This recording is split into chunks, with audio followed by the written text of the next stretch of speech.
তবে হ্যাঁ, একটা জিনিস করছি। নবী বললেন, কি করছো? আল্লাহর রসুল মসজিদ থেকে বের হয়েছেন, এমন সময় একজন সাহাবী আইসা নবীকে প্রশ্ন করলো, ইয়া রাসূলুল্লাহ, কিয়ামত কবে হবে? আল্লাহর রসুল বললেন, হে আমার সাহাবী, তুমি আমার কাছে জানতে চাও কিয়ামত কবে হবে, অথচ আমি তোমাকে প্রশ্ন করছি তুমি ওই কিয়ামতের জন্য কি প্রস্তুত করেছো, কি জোগাড় করেছো?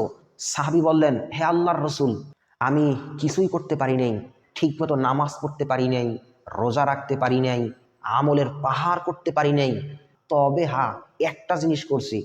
নবী বললেন, কি করছো? কয়, আপনাকে নেতা মানছি।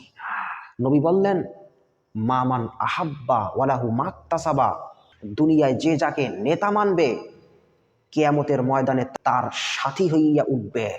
যে ব্যক্তি চোরকে নেতা মানবে সে চোরের সাথী হয়ে উঠবে, যে ব্যক্তি দুর্নীতিবাজকে নেতা মানবে সে দুর্নীতিবাজের সাথী হয়ে উঠবে, যে ব্যক্তি সৎ আল্লাহ ও তার রসুলকে, সৎ ব্যক্তিদের নেতৃত্ব মানবে তারা তাদের সাথী হয়ে তারা তার সাথী হয়ে উঠবে।